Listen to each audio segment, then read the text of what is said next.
আজকে যে চ্যাপ্টারটা নিয়ে আলোচনা করব সেটা হচ্ছে অনির্দিষ্ট সমাকলন।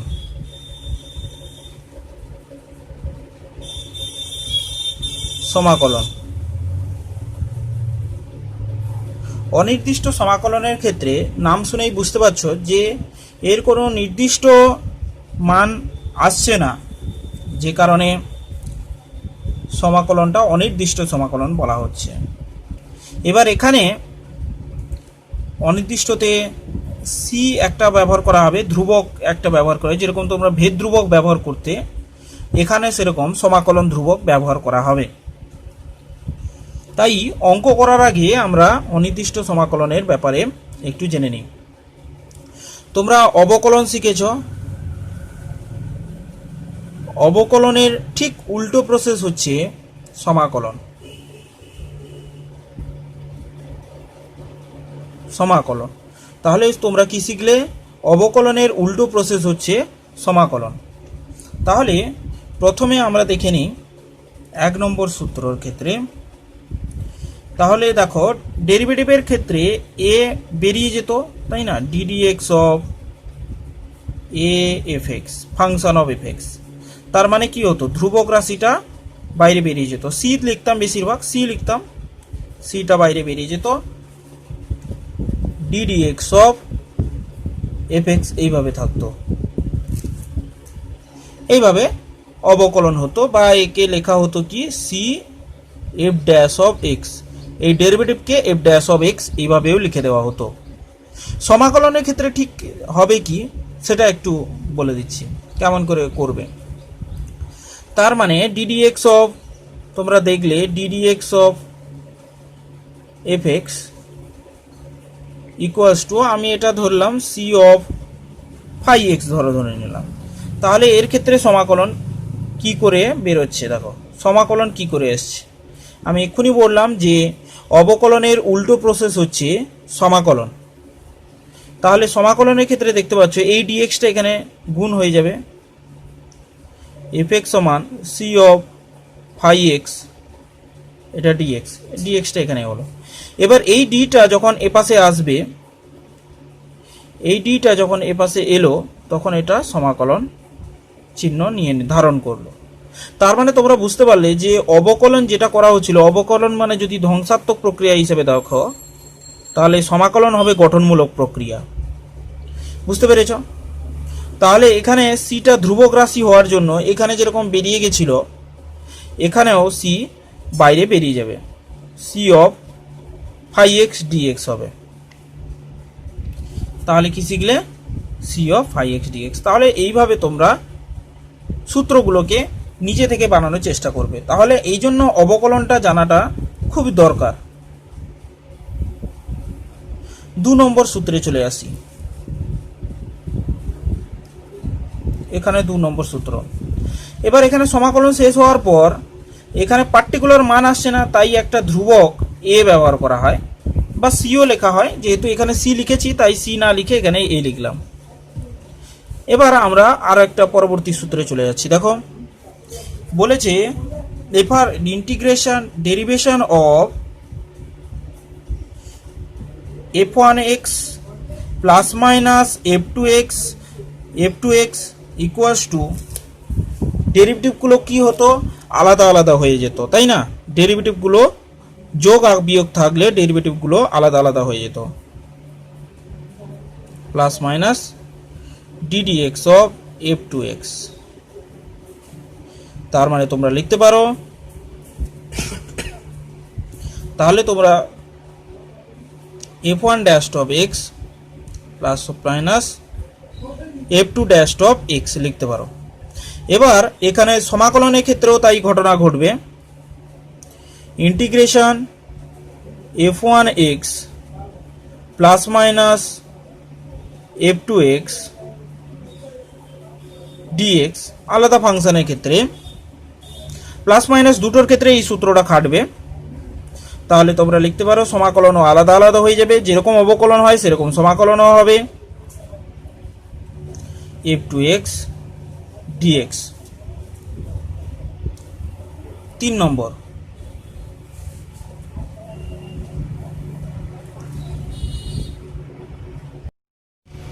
3 নম্বরে এখানে ডেরিভেটিভ করলে কি হতো, ddx of x to the power n plus 1 যদি থাকতো তাহলে আমরা কি করতাম, n প্লাস 1 সামনে চলে আসতো, তাহলে x to the power n plus 1 minus 1 এক ঘাত কমে যেত। তাহলে অবকলনের ক্ষেত্রে কি হয়, ঘাতটা কমে যায়। আমি বললাম না এখনই ধ্বংসাত্মক প্রক্রিয়া। কিন্তু সমাকলনের ক্ষেত্রে ব্যাপারটা ঠিক উল্টো হয়ে যায়। দেখো কিভাবে আনাচ্ছি, ddx of x to the power n plus 1 equals to n plus 1 x to the power n।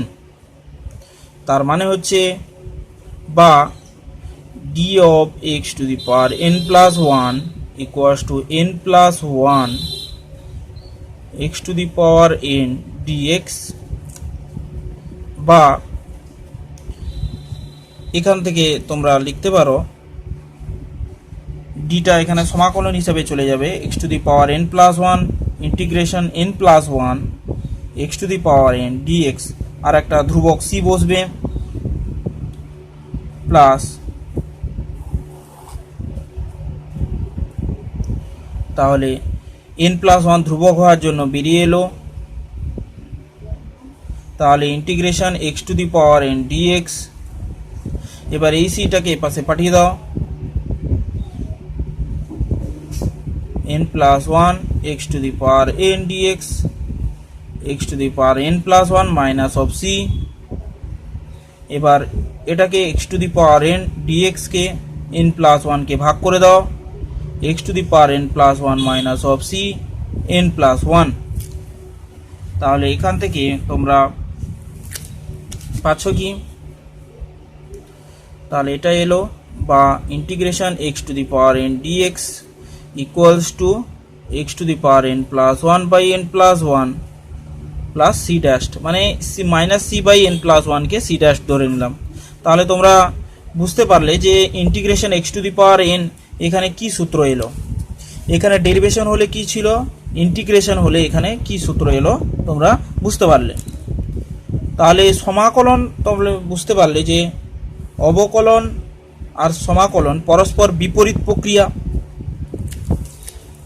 এখান থেকে আমরা আরো একটা সূত্রে চলে আসছি। দেখো 5 নম্বর সূত্রে দেখো ddx অফ x এর অবকলন করলে কি আসতো, x এর অবকলন করলে 1 আসতো, তাই তো, dx অবকলন করলে 1 আসতো।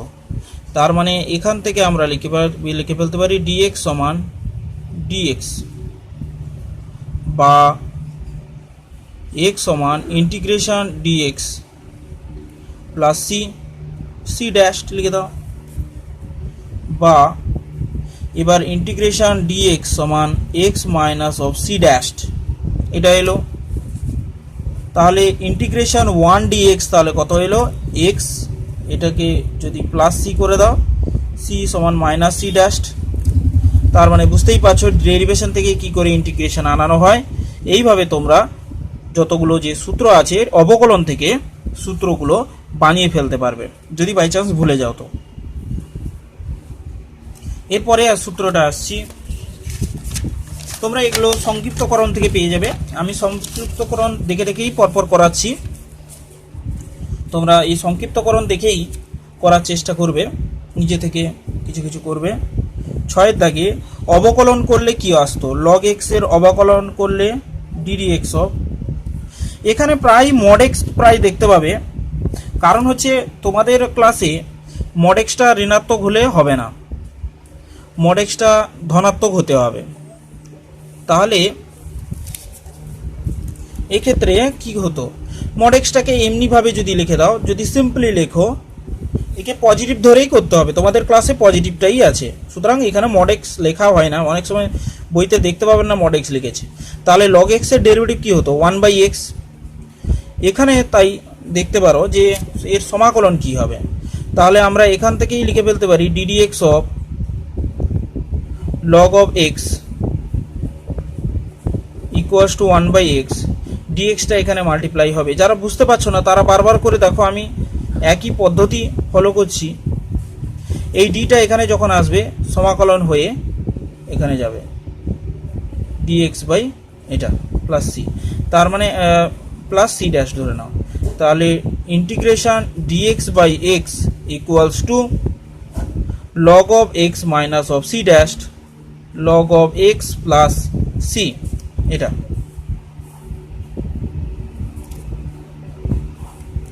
এর পরবর্তী পোর্শনে দেখো কি বলেছে। 7 নম্বর বলেছে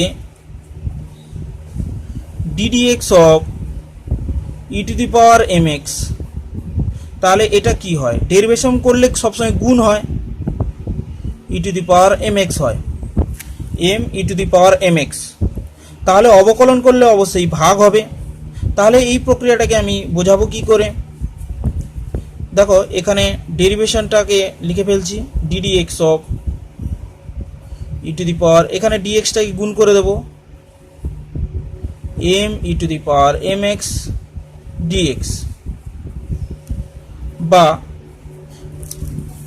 এই ডেরিভেশনটা যখন এখানে চলে আসবে তখন ইন্টিগ্রেশন হয়ে যাবে e to the power m x equals to integration m e to the power m x d x plus c dash, বা এখানে আমি এই পাশে পাঠিয়ে দিলাম m e to the power m x dx equals to e to the power m x minus c dash. M ধ্রুবক সংখ্যা হওয়ার জন্য এটা বাইরে বেরিয়ে যাবে e to the power m x dx equals to e to the power m x minus c dash by m. এটাকে আমি ভাগ করে দিলাম এখানে, বা integration e to the power m x dx equals to e to the power m x by m plus c, যেখানে c সমান c dash by m. এই ছিল ব্যাপার। তাহলে সূত্রগুলো কি করে আসছে বুঝতে পারছো আশা করি।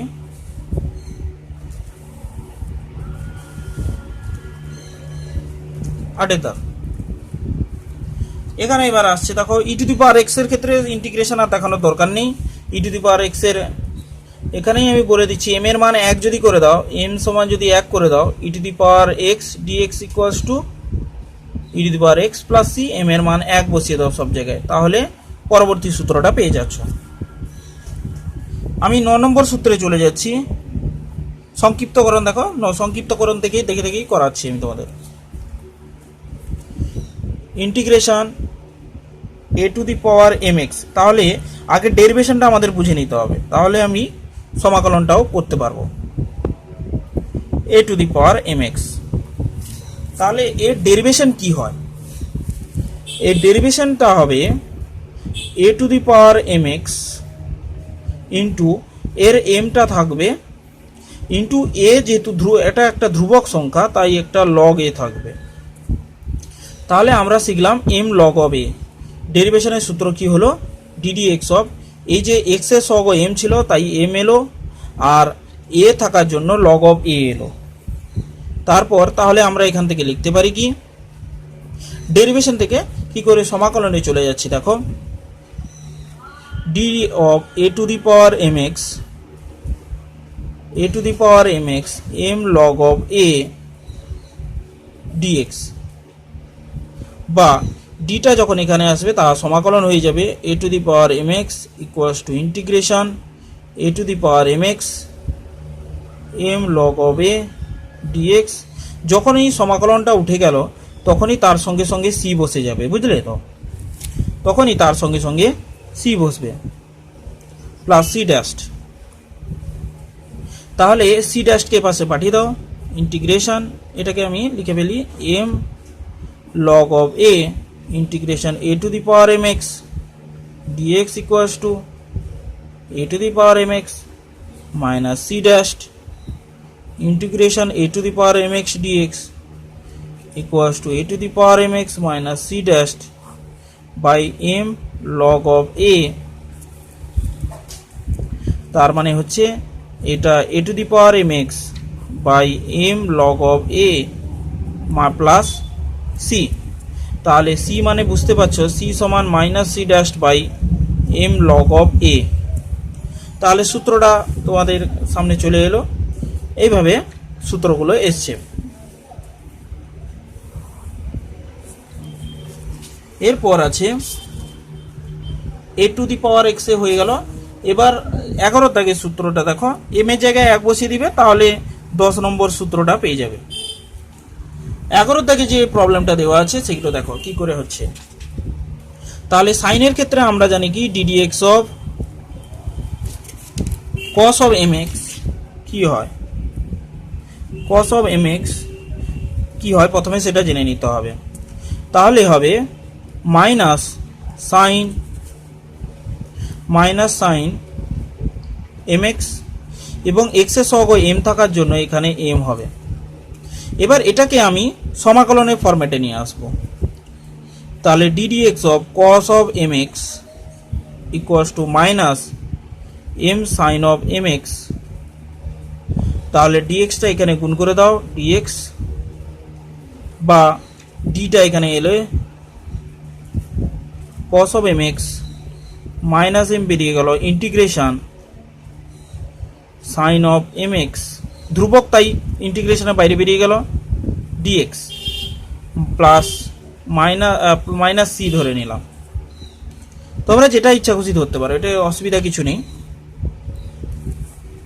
এবার একে পাঠিয়ে দাও এখানে, মাইনাস এম সাইন অফ এখানে প্লাস হলো m x dx equals to, এখানে প্লাসই ধরে রাখো সুবিধা হবে, minus cos of m x dash রাখো, cos of m x plus c dash. এবার এই এমটা যদি আমি ভাগ করে দিই, তাহলে দেখো একটা সূত্র আমরা পেয়ে গেলাম, minus cos of m x by m, এই সূত্রটা পেয়ে গেলাম। এর পরের অঙ্ক দেখো, পরের যে সমাকলনটা দেওয়া আছে, তাহলে তোমরা তো করার চেষ্টা করবে। তাহলে এম এর মান 1 দিয়ে দিলে এই সূত্রটা আবার কস অফ এক্স এর ক্ষেত্রে সূত্রটা ম্যাচ করে যাচ্ছে। তাহলে তোমরা সাইন অফ এম এক্স বের করলাম আমি, তুমি কস অফ এম এক্স, তোরা কস অফ এম এক্সটা করার চেষ্টা করবে। তোমরা তাহলে কস অফ এম এক্স ডিএক্সটা বের করবে, কিভাবে করতে হয় বের করবে। তাহলে এবার চলে আসছি 15 ক্ষেত্রে দেখো সেক স্কোয়ার, তার মানে আগে দেখো ডেরিভেশনটা দেখো, d d x of tan of m x tan of m x. তাহলে ডেরিভেশন কি হতো, ডেরিভেশন হতো sec square m x, tan x এর derivative sec square m x. এবার এই যে এক্স এর সহগ এম আছে, তার মানে এখানে এম আসবে, এখানে তাহলে এম চলে এলো। এবার আমরা একে স্টেপ বাই স্টেপ এগিয়ে যাব। Dd x of tan of m x m of sec square m x dx, বা ডিটা এখানে এলে ইন্টিগ্রেশন হয়ে যাবে, tan of m x, m তো ধ্রুবক তাই বেরিয়ে গেল, sec square m x dx minus c dash. এবার এটাকে পাঠিয়ে দাও, তাহলে sec square m x dx equals to tan x by tan of m x by m plus c dash by m. একসঙ্গে স্টেপ জাম্প করলাম একটু, যাতে তোমাদের আরও একটু সময়টা কমে। তাহলে এই ব্যাপারটা এলো, তাহলে একে আমরা সি ধরে নেব, tan of m x by m plus c. এভাবে তোমরা বাকি সূত্রগুলো একটু করার চেষ্টা করবে, এখানে অনেকগুলো সূত্রই আছে, একটু সূত্রগুলোকে ভালো করে ফলো করবে। তাহলে পরবর্তী যে সূত্রগুলো আমি বলে দিচ্ছি দেখো, 16 দাগে আছে integration cosec square m x dx equals to minus, সবসময় ভাগ দেখবে যে এটা ভাগ হবে, minus cot of m x by m, তারপর হচ্ছে কি প্লাস সি বসে যাবে। তারপর 17 দাগে যে সূত্রটা ছিল, 17 দাগে এটা ছিল 17 দাগে, সূত্রটা 18 হবে কি সেই একই 17 নম্বর সূত্রেরই রূপান্তর একটা। এবার আমি 19-এ চলে যাচ্ছি। 19 নম্বর সূত্রে বলছে integration sec of m x tan of m x dx equals to sec of m x by m. তাহলে আর একটা আছে 20 নম্বর যে সূত্রটা আছে integration cosec of m x cot of m x. সবসময় কোসেক কটের ক্ষেত্রে মাইনাস আসে, কোসেক স্কোয়ার ছিল মাইনাস এসেছিল, কোসে গেলে সেক আর ট্যানের ক্ষেত্রে প্লাস আসে, এটা মনে রাখবে। যেরকম সেক স্কোয়ার এখানে প্লাস এসেছিল, এখানে কোসেক থাকলে সবসময় মাইনাস আসে, এটা মনে রেখে দিলেই হয়ে গেল। Minus cosec of m x, আর সবসময় এই এমটা সমাকলন হলে ভাগ হয়ে যাবে, ঠিক আছে। এরপর আমি কয়েকটা অঙ্ক তোমাদের করে করে দেখাচ্ছি যাতে তোমরা জিনিসটা আরও ভালো করে বুঝতে পারো।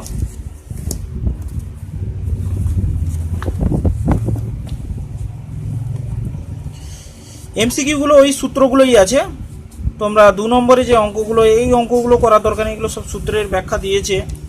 তোমরা তাহলে শুরু করবে, অ্যাকচুয়ালি অঙ্ক শুরু হবে এখান থেকে 8-এর দাগ থেকে, এগুলো 2 নম্বরে মাঝে মাঝে দেয়।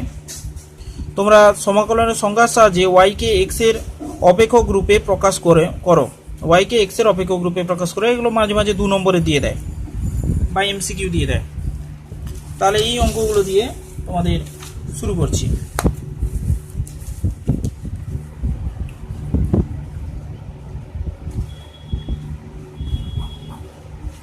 তাহলে 8-এর দাগে দেখো অঙ্কটা বলেছে dy dx equals to 3x square plus 2। তাহলে ডিওয়াই ডিএক্স এর মান হচ্ছে 3x স্কোয়ার প্লাস 2, বা dy equals to 3x square 2 dx। এগুলো আসছে অ্যাকচুয়ালি অন্তর কলেজের ব্যাখ্যা থেকে আসছে, এগুলো আমি তোমাদের দিয়েছিলাম, অন্তর কলেজের ব্যাখ্যাটা তোমরা দেখেছো। সুতরাং এগুলো করতে তোমাদের একটু এই যে ধারণাটা আসছে এগুলো তোমাদের বুঝতে সুবিধা হবে। তাহলে y equals to integration 3x square 2 dx। তাহলে এগুলো কি আসবে 3x cube by 3 plus 2x plus c। তাহলে এই সূত্রটা, এখানে যে সূত্রটা অ্যাপ্লাই হলো সেটা কি ধরনের সূত্র হচ্ছে x স্কোয়ার dx, তার মানে ধ্রুবক 3 তো বেরিয়ে গেল। আমি আরো একটু স্টেপ ভেঙে করাচ্ছি, দেখো। তাহলে এখানে 3x square dx plus 2 of dx। প্রথমে এটা কোন সূত্রে অ্যাপ্লাই করলাম, এই যে সূত্রটা তোমরা দিয়েছিল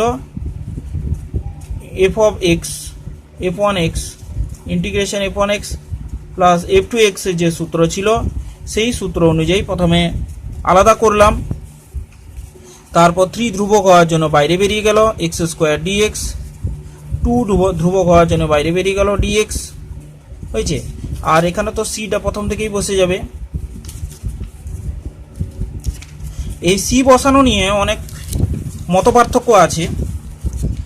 অবকল সমীকরণে তোমরা দেখেছো যে ইন্টিগ্রেশন উঠে যাওয়ার সঙ্গে সঙ্গেই সি বসে যাবে, তাই তো। কিন্তু অনির্দিষ্ট সমাকলনে দেখবে সমাকলন শেষ হওয়ার পরই সি বসে, অবকল সমীকরণে ফার্স্ট থেকে সি বসে যাবে, বুঝতে পেরেছো তো।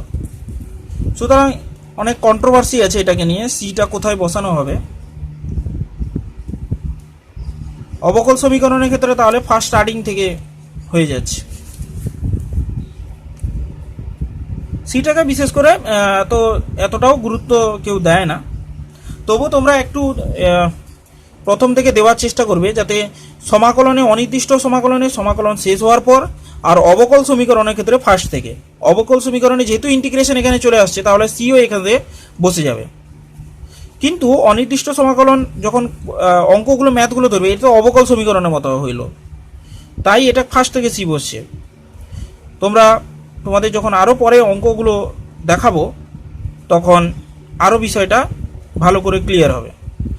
এবার এটা অবশ্যই তোমরা সমাকলন ধ্রুবক বলে লিখবে, সমাকলন ধ্রুবক বলে অবশ্যই এটা মনে করে লিখবে। 10 দাগের অঙ্কটা দেখিয়ে দিচ্ছি। dy dx equals to 2 sin 2x বা dy equals to 2 sin 2x dx, বা এবার এখানে ডিটা যখন এখানে আসবে সমাকলন হিসেবে এখানে আসবে 2 sin 2x dx, তার মানে ধ্রুবক 2 হওয়ার জন্য এটা বাইরে বেরিয়ে চলে গেল sin 2x dx। তার মানে এখানে সাইনের সমাকলন করলে কি হবে, মাইনাস আসবে cos 2x by 2 plus C বসলো, অবশ্যই এখানে সি বসে যাওয়ার কথা, সি বসলো, 2 2 কাটলো, minus cos 2x plus C হয়েছে। প্রথমত তোমাদের এখানে ব্যাপারটা বলে দিই, দুটো বিষয় ক্লিয়ার করি। দুটো বিষয় ক্লিয়ার কখন বলবো, অবকল সমীকরণ ও সমাকলনের মধ্যে পার্থক্য, অনির্দিষ্ট সমাকলন এই দুটোতে সি কখন বসবে, সি এর ফ্যাক্টর কখন আসবে সেটা বলে দিই। সি এর ফ্যাক্টরটা কখন আসছে, এবার প্রথমে ভাবো যে অবকল সমীকরণের ক্ষেত্রে প্রথমে কি আছিল, প্রথম অবকল সমীকরণে একটা দেওয়া থাকতো, সেই অবকল সমীকরণে যখনই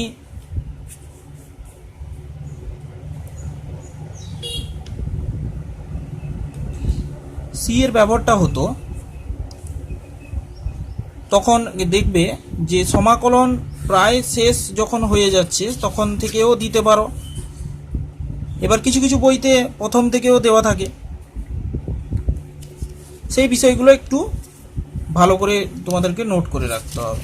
এবার ব্যাপারটা হচ্ছে কি, অ্যাকচুয়ালি দেওয়ার কথা, সমাকলন দেওয়ার কথা, সি চিহ্নটা দেওয়ার কখন দেবে, সি চিহ্নটা দেওয়াটা সবথেকে গুরুত্বপূর্ণ বিষয়। এবার কিছু কিছু বইতে দেখবে প্রথম থেকেই দিয়ে দিয়েছে, তাই তো, প্রথম থেকেই সি দিয়ে দিয়েছে। আবার কিছু কিছু বইতে দেখো যে সিটা একটু পরে দিয়েছে। যেরকম আমি তোমাদেরকে দেখাচ্ছি, এই বইতে ভেরিয়েশন দেখো, সি এর ব্যাপারটা নিয়ে অনেকে কন্ট্রোভার্সি আছে, অনেক স্যারেদের মধ্যেও দ্বন্দ্ব আছে, সেটাকে আমি ক্লিয়ার করছি আগে। দেখো সমাকলন এখানে চলছে, অনির্দিষ্ট সমাকলনের স্টার্টিং হয়েছে সমাকলন দিয়ে, সুতরাং এখানে তো সি কোথাও বসার চান্স নেই। সমাকলন যখনই কাজ শেষ হবে তখনই এখানে সি বসছে, অনির্দিষ্ট সমাকলন, এটা চ্যাপ্টারটা সমাকলনের কাজ শেষ হবে তখনই সি বসবে। এরপর আমি তোমাকে আরও একটা চ্যাপ্টার দেখাচ্ছি, অবকল সমীকরণের চ্যাপ্টার দেখাচ্ছি, তাহলে এখানে প্রথম থেকে কোনো সি নেই। এবার আমি চলে আসছি প্রথম ক্রম প্রথম মাত্রার অবকল সমীকরণ। তাহলে এখানে দেখো, এখানে সমাকলন করতে গেলে কি হচ্ছে, অবকল সমীকরণ দেওয়া আছে, ঠিক নেক্সট স্টেপে যখনই সমাকলন চিহ্ন পড়ছে সি চলে আসছে। এই চ্যাপ্টারটা কি চ্যাপ্টার,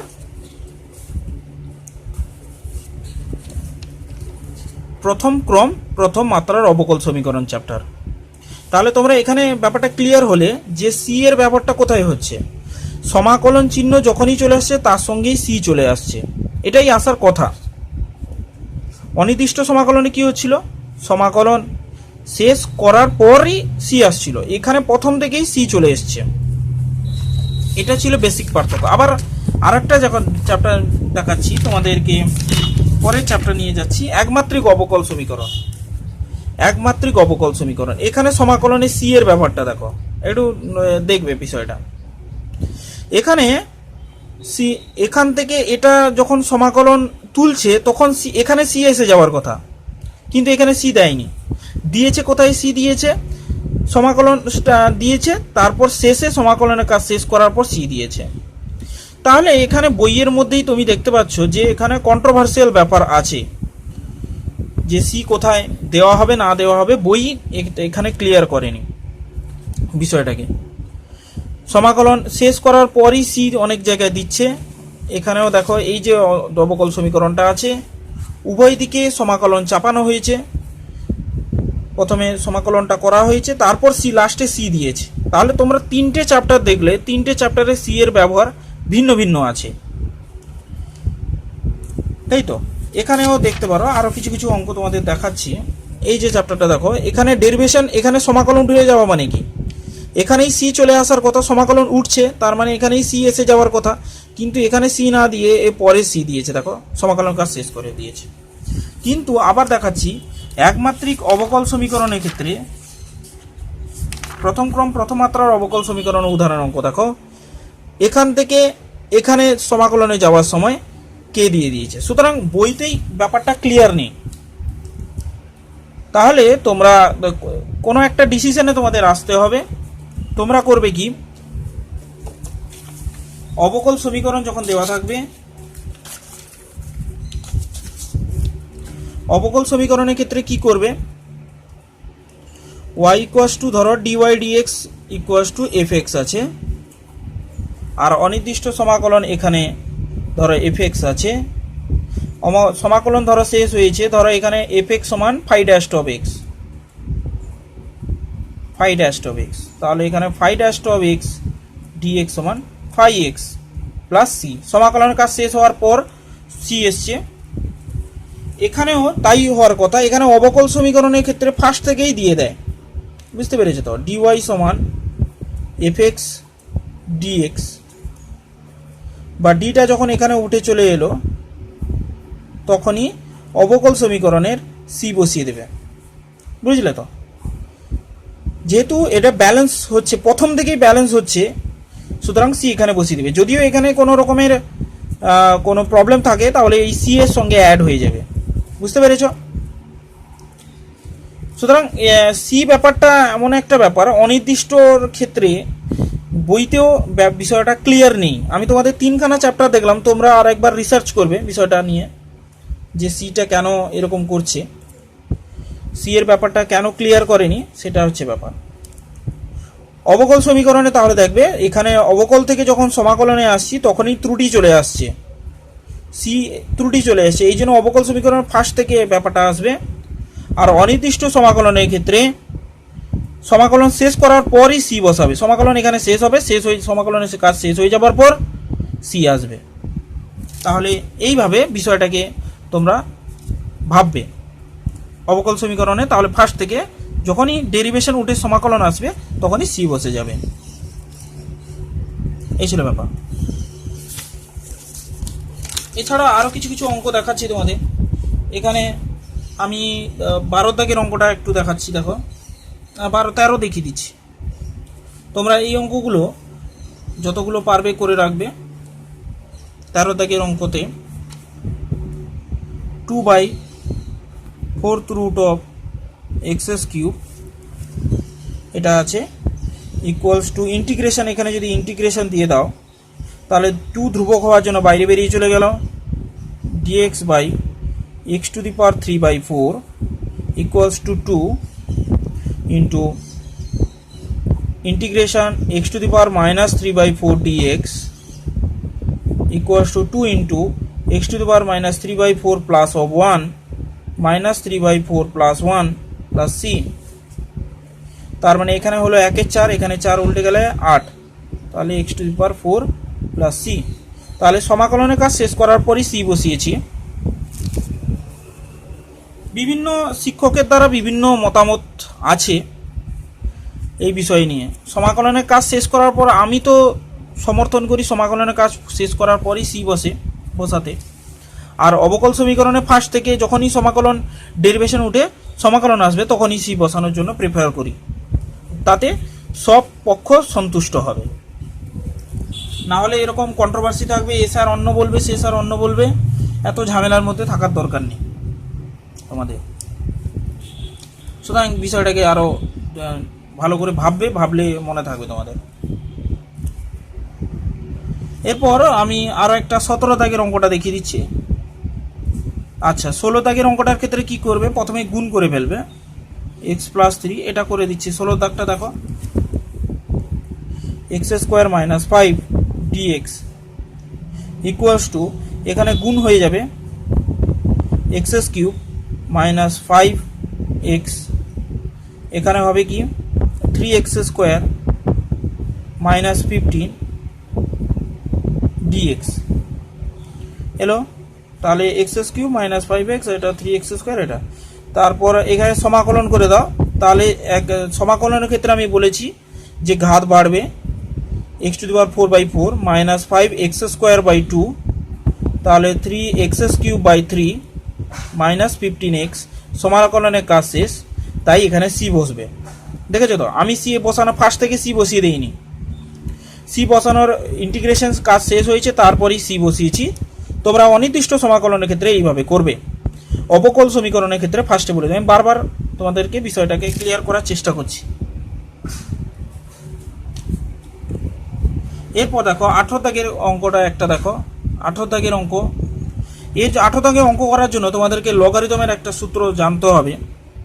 লগারিদমের সূত্র কি ছিল? a⁴m log of x, এখানেও a। তাহলে এই যে এটা আর এই a ক্যান্সেল হবে। তোমাদের আমি শিখিয়েছিলাম, কার ক্ষেত্রে শিখিয়েছিলাম বলো তো?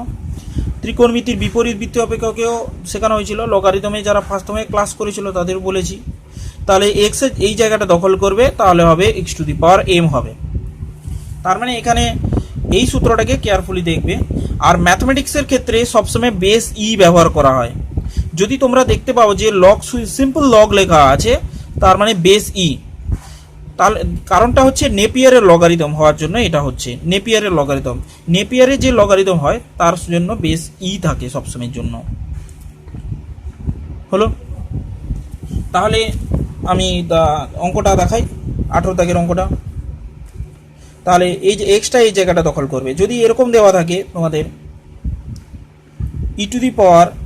e⁴m log of x, এরকম যদি দেওয়া থাকে এখানে, তাহলে কিছু দেওয়া নেই, মানে কি আছে? ই আছে, এই ই আর এই ই ক্যান্সেল হলো, x⁴m। ফিজিক্স ও কেমিস্ট্রির ক্ষেত্রে বেস 10 ব্যবহার করা হয়। তাদের ক্ষেত্রে লগ লেখা মানে ফিজিক্স কেমিস্ট্রির ক্ষেত্রে তোমাদের তাহলে হবে কি বেস 10 হবে, ফিজিক্স কেমিস্ট্রি। আর ম্যাথের ক্ষেত্রে এটা হবে ফিজিক্স অ্যান্ড কেমিস্ট্রির ক্ষেত্রে বেস 10 ইউজ হবে। আর ম্যাথের ক্ষেত্রে বেস ই ব্যবহার হবে। তার মানে ম্যাথের ক্ষেত্রে যেখানে বইতেই কিছু লেখা নেই সেখানে দেখতে পাবে, সেখানে বেস ই ধরে নিবে। আর যেখানে ফিজিক্স কেমিস্ট্রির ক্ষেত্রে বেস 10 ধরবে।